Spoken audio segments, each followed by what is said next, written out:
Hey guys, Tech and Ninja here, with a quick little video about the Nintendo Switch reveal that just happened, literally, it just ended 5 minutes ago.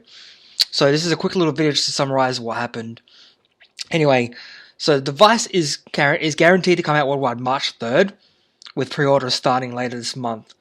And it's going to be two models at launch. One's going to be black device, black controller. The other's going to be black device with the red and blue controller. So one side is one side will have the red controller. The other side will have the blue controller. So basically, you've got two controllers in the one thing, sort of like Wiimotes. And it's going to be $299 US, so that will probably be about 450 Australian dollars. As we all know, there's three modes. There's the one where you put it on the dock for the TV. There's the handheld mode, like you play it on the go, on the toilet, when you're taking a shit, whatever. And there's also the tablet mode, which is where you use the integrated little stand, so you put it on a table or whatever, take the controllers off, play it with your friend. And next part is a bit of a problem is it's got about 2.5 to 6 hours battery life in what you're playing. So I would assume more heavier games will probably go to 2.5, 3 hour battery life, but I'm assuming less intensive stuff or virtual console will be 5-6 hours. But still, hopefully they release, because I know in a Wii U gamepad they made, people actually did custom batteries for it. There was it's because the Wii U battery was only about the Wii U gamepad battery is only about half the size of the actual thing, and people made bigger ones. Anyway, also the touchscreen on the Switch is capacitive, which means it's more than one touch. Previous Nintendo devices have used a resistive touchscreen, which means only one input at a time. 8 consoles, so 8 Nintendo Switch consoles can be linked together for LAN multiplayer, which is pretty cool. There's going to be a paid online service as well, apparently, but the thing is, I'm really hoping that it's cheap, because Nintendo's previous online systems have been fucking shit. Excuse my French. So I'm really hoping that if you want to do smart, it has to be less than 50 Australian a year, and has to offer something good, like maybe something better than PS Plus and Xbox Live does, maybe some good games, some good features, bonuses, discounts. Otherwise, it would just be why do we need another console with an online system that's probably even worse than the consoles already have? But here's some good news. Some really good news. No region locking. No region locking at all. So you can import shit. So if some horror game or JRPG comes out in America or something and Europe doesn't get it, before, nope, you had to hack your console or your 3DS if you had certain firmwares. But nope, this time, no region locking means if a game comes out, you want to import it, go for it. No region locking. And we've also got, it briefly touched up on this, we'll get some more information down the line, but there's also going to be in-game capturing as well as social media linking.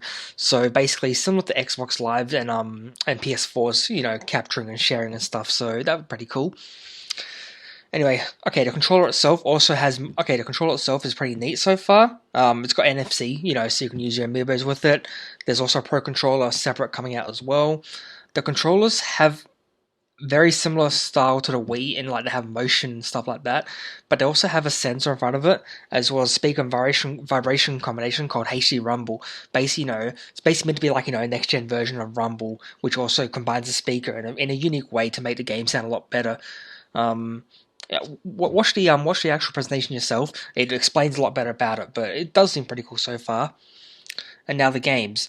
So far, there's 2 games that are going to be coming out on launch, or around about launch, is 1-2 Switch, which is, similar to Wii Party, and, what's that one, Nintendo Land? Basically similar to those ones, just to show off the capabilities and multiplayer of the console, out of the box. There's also ARMS, which is a 1v1 brawler fighting game, sort of a bit similar to Pokemon Showdown, but more fast-paced. But I'm gonna guess, unless it's a cheap thing or comes packed in, this will just be like Wii Boxing all over again. You play Wii Boxing for 10 minutes, then you give it up. Splatoon 2. So looks like they're not just bringing a Splatoon 1.5, they're actually bringing a whole new Splatoon. And it looks so far they've gone with a punk street kind of aesthetic with it. So and so far that they've said special moves are new maps, tweaked maps as well, Pro Controller, free updates, and additions and events and shit after launch, so that's gonna be cool. And one of the new guns so far is a dual gun that shoots fast and also has a little move to make you go faster for a bit. So basically, it's basically like a dual pistol hit and run style tactics.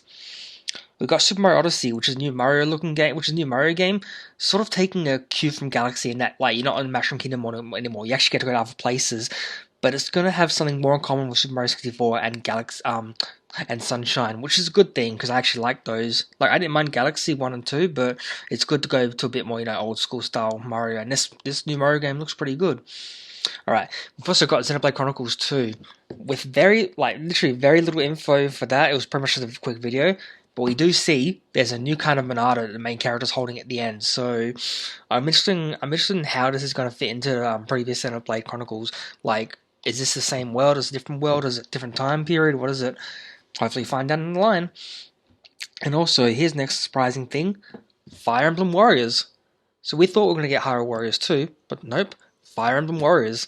So basically, a Koei Tecmo hack and slash game with Fire Emblem. And I know James Frith, I forgot his name, Pyron Zero. I know he's going to be pretty enthusiastic about this.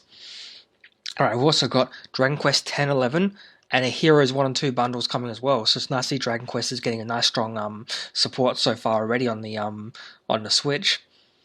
And here's a surprise: Shin Megami Tensei 5 possibly. They showed off a video with Japanese text and a bunch of the demons you can summon in the game. Like it wasn't actually footage, it was just pre-rendered stuff, sneaky shit. But it definitely has to be a SMT5, so that'd be awesome. And also we've got Skyrim. Skyrim was a given. We saw that original reveal of Skyrim, and Todd Howard himself confirmed that we are getting Skyrim for Switch. So you can slay dragons while slaying burritos or slaying on the toilet or whatever you people like doing.